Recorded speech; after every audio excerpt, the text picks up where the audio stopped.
Sebelum mulai coding temanya, kita tur sedikit seperti apa sih WordPress ini, kenapa orang banyak yang pakai.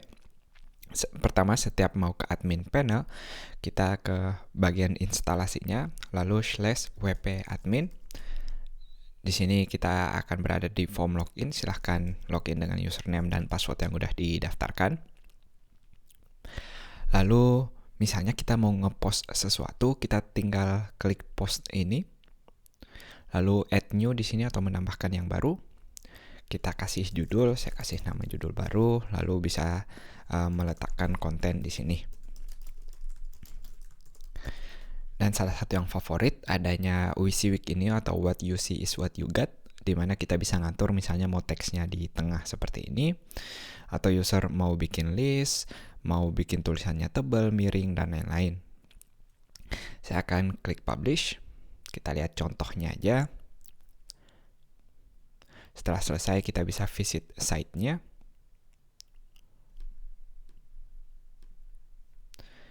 Dan otomatis dia akan menambahkan kontennya tadi. Jadi itu dia gambarannya. Perhatikan kalau saya user misalnya nggak tahu coding, semudah itu saya tinggal nambah-nambah seperti yang barusan saya lakukan. Dan begitu juga dengan stylenya, dia otomatis di tengah seperti ini.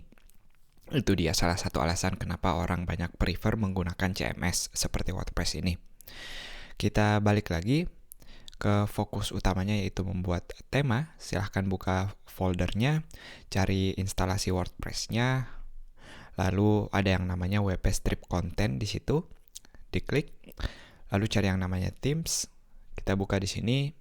Secara otomatis akan ada 3 folder di sini. Dia nggak bukan adalah tema-tema yang udah otomatis terinstall ketika WordPress-nya kita install. Kita bisa buktikan dengan di bagian dashboard, appearance, lalu themes. Di sini kita lihat 3 tema atau 3 folder yang barusan kita lihat di folder aslinya.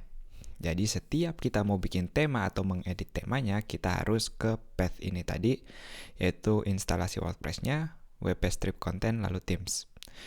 Cara bikin baru bisa ditebak, kita tinggal bikin folder baru di sini dengan nama misalnya sekolah coding. Lalu saya klik 2 kali.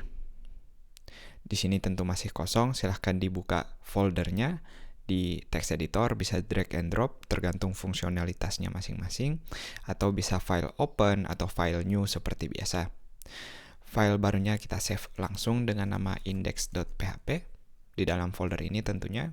Dan untuk awal kita butuh satu file lagi, saya kasih nama style.css. Jadi bisa ditebak, index.php untuk struktur kontennya dan CSS untuk tampilannya. Di CSS sendiri, yang pertama kita akan taruh adalah komentar, di mana isi komentarnya informasi tentang temanya. Nggak perlu terlalu detail, seperti di sini misalnya saya akan kasih contoh 5 informasi, misalnya nama temanya. Saya kasih nama tema sekolah coding, lalu link.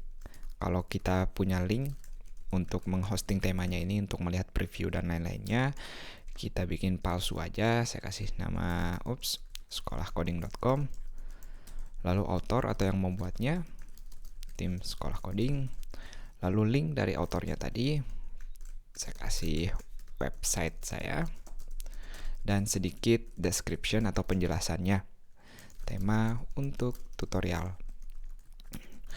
Silahkan di save. Lalu masih banyak lagi sebenarnya. Di sini saya udah buka di browser. Kalau teman-teman mau melihat informasi lengkap tentang pembuatan tema WordPress, silahkan ke codex.wordpress.org. Misalnya bagian tema ini berada di /theme_development. Di bawah style sheet di sini ada banyak lagi informasi yang bisa kita taruh, tapi cukup 5 awal itu tadi. Dan sebelum pindah, kalau kita ke bagian appearance sekarang, kita klik lagi themes atau di refresh halamannya, kita sudah melihat tema sekolah coding otomatis di sana. Kita berhasil bikin tema pertama kita.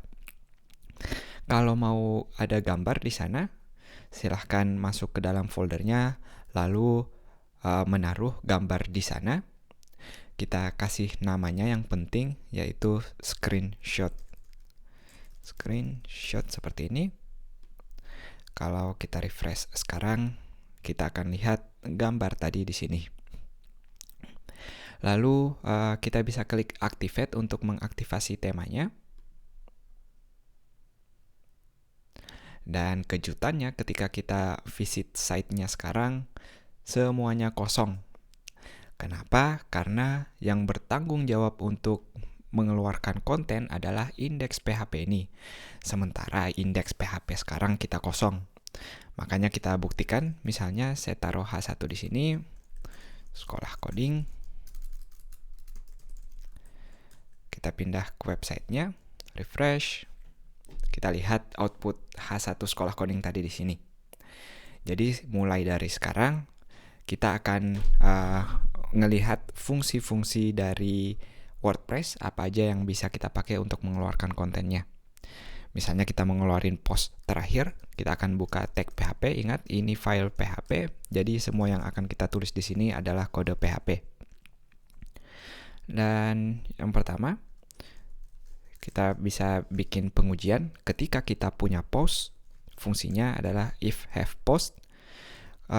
Yang teman-teman lihat di sini semuanya bukan fungsi asli PHP, tapi ini semua fungsi dari WordPress. Jadi ada dua cara penulisan, bisa dengan buka tutup kurung seperti ini, atau kita juga bisa menggunakan titik 2 dan penutupnya kita menggunakan kata n. Misalnya if, jadi n if, seperti ini. Lalu yang berikutnya, kita akan ngeloop atau ngulang isi dari kalau ada post tadi. Jadi kita bilang while have post di sini, lalu titik 2, lalu ada fungsi the post yang bertanggung jawab untuk ngecek atau masih ada sebelumnya kontennya atau enggak, dan yang akan ngeluarin sendiri yaitu the title untuk mengeluarkan judulnya, dan juga the content untuk mengeluarkan isi dari kontennya tadi. Jangan lupa karena kita udah buka while di sini, harus kita tutup dengan end while. Kita cek di bagian sini bukan titik 2 tapi titik koma. Seperti ini. Coba kita save sekarang. Lalu sedikit tips sebelum selesai, biasakan ketika kita menggunakan if, kita lanjutkan dengan else sebelum end if-nya. Karena kalau nggak ada post, kita mau ada feedback juga ke user, kita akan bilang tidak ada post misalnya. Seperti ini. Kita pindah ke Google Chrome, kita refresh. Teman-teman lihat muncul post yang tadi kita punya, yaitu judul baru dan juga hello world yang pertama otomatis datang. Itu dia untuk sekarang. Dan kalau misalnya mau kita bungkus di HTML, sama seperti biasa, nggak ada yang spesial. Saya tutup di sini misalnya PHP-nya. Lalu kita akan buka HTML, saya kasih tag H2. Dan ingat, karena dia PHP, harus kita buka tag PHP seperti biasa. Saya akan perjelas dengan menggunakan kata PHP di sini. Lalu kontennya akan kita biarkan saja, atau bisa juga dibungkus dalam tag paragraf.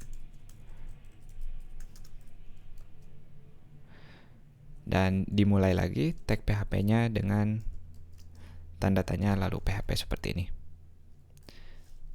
Kita save, lalu kalau kita pindah sekarang, kita udah lihat judulnya berada di tag H2, begitu juga dengan kontennya berada di dalam tag P. Cukup itu aja di video ini, teman-teman lihat nggak ribet sama sekali, tinggal menggunakan fungsi-fungsi yang udah tersedia. Kalau teman-teman nggak ngikutin tadi, bisa di copy paste kodenya, tentunya di dokumentasi yang sudah kita lihatkan tadi, yaitu codex.wordpress.org, lalu ketik /the_loop. Kita bisa copy paste langsung di sini. Teman-teman lihat di sini cara penulisannya sedikit beda, dia menggunakan kurung kurawal. Jadi yang tadi ini saya lebih prefer ke sini. Ini cuma masalah keinginan aja, teman-teman mau pakai kurung kurawal atau titik 2 seperti ini bebas. Cukup itu dulu, semoga jelas. Sampai jumpa.